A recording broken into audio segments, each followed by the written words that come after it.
Hey, what's up everyone? Welcome to this week's episode of Merricks Garage. I have something really cool for you guys today. It is not this new welder. That's going to be coming up in a subsequent video. I just got that. I haven't even had time to plug it in really. But I will be doing a review on it along with a bunch of other cool stuff that I've picked up. But today I got something a little bit different. My buddy just picked up an awesome, fully built CJ8 scrambler. LS swap, links, coils, it's got it all. It's going to be awesome, and I'm giving you guys a quick sneak peek as to the nuts and bolts on that thing. But with that said, I do want to address a comment that came through a few weeks back that just stuck with me, that I felt like I need to address this because the dude was totally right. Basically, it was on the video what I did for my buddy who did the solid axle swap, and I made some comment about the dark side being Jeeps and Toyotas and things like that. And I've done that a couple times before, and I just want to say I'm sorry. You know, I'm not joking here. Trucks are trucks. Truck people are truck people. If you're driving a Jeep, right on. If you're driving a Toyota, right on.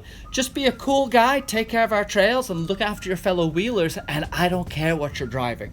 But I'm recognizing that as my voice is getting bigger, I do need to be cautious or cognizant of the fact that, yeah, there's boneheads out there who take what I say seriously and, you know, make fun of people who don't have the right truck. I'm not about that. I'm about getting outside with your family and friends, wheeling, breaking stuff, fixing it, building self-reliance, and just having a great time. So, that's my little service announcement. I want to thank the guy who sent that in. See if I can find his name, and I'll put it in the little, right here. It'll be right here. But yeah, really cool video, CJ8 walkthrough. I'll give you a under, over, engine, interior. It's a little different, but man, I needed some break after all the stuff that's been going on up here. It's gonna get hectic. It's gonna get busy. We're gonna be doing the link swap in the rear. I've got that Suburban coming. My buddy just picked up that truck we're gonna be doing some work on. And I still gotta get out and wheel. I'm due for another trip here shortly. But yeah, curious if you guys are interested in a meet and greet, like just get a bunch of Cali people together. I'm trying to pick another location where we do like a, maybe Hollister. I know that's far for the Southern California guys, but it is definitely worth the drive. Hollister Hills is awesome. Anyway, that's conversation for another time. I'm just getting you guys caught up to date with what's bouncing around up in here. So check this video out. Go to my Amazon store. Hit that subscribe. Share the video, and have a great day. Merricks Garage. In Merricks Garage today, we have my buddy's CJ8 LS swap, links. It's got everything. He brought this by recently for me to take a look at it because it has not been handling all that great on the road.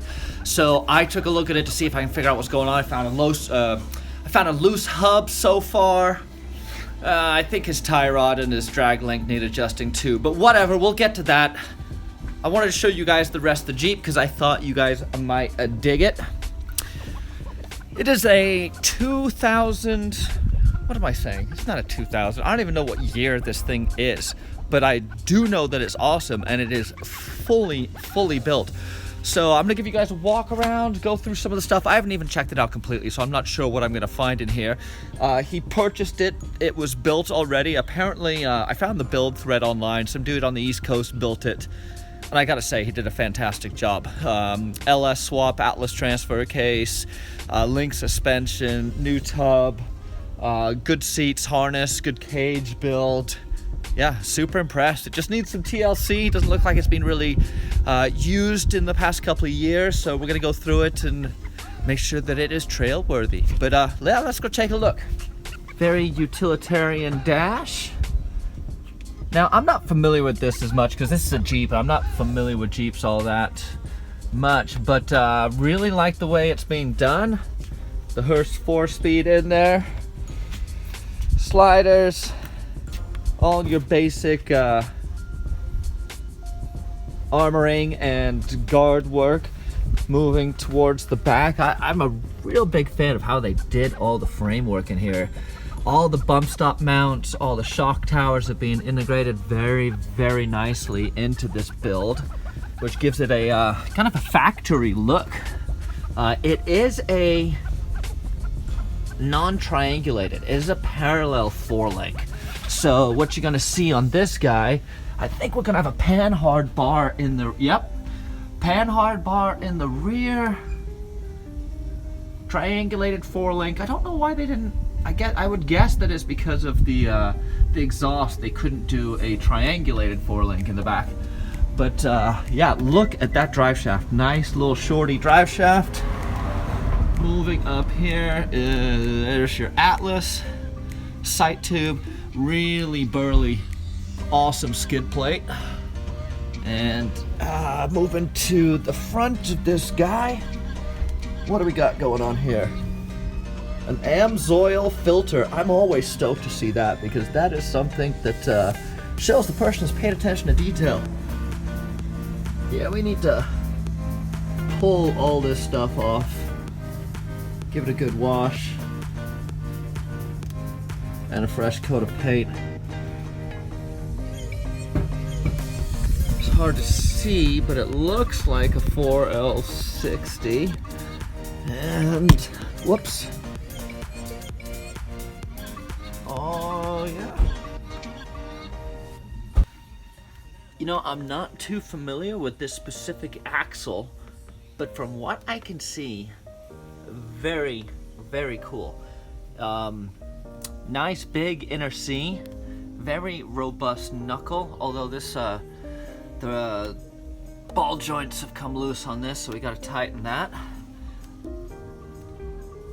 PSC box, RAM, hydraulic assist, king coilovers. Yeah, let's pop the hood and see what it's like underneath.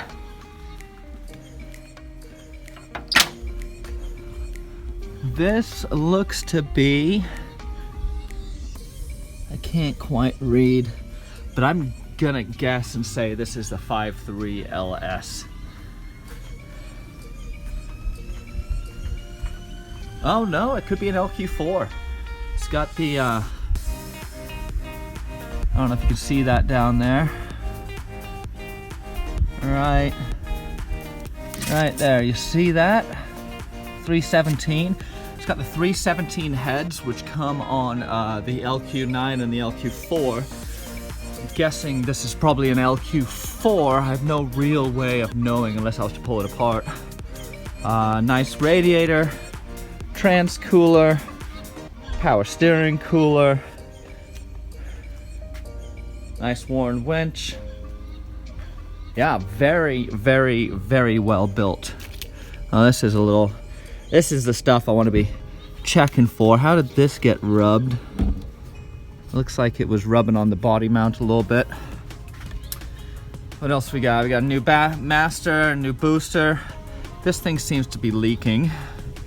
And it's got the source, the S-Pod or SPOD, or I don't know how you say that thing, but these are very cool. I'm a big fan. I wish I'd known about them a long time ago. The dual Optima batteries. Moving back to the inside, we got these really nice Corbeau seats. And a little detail work here on the cage. Like I said, really well built.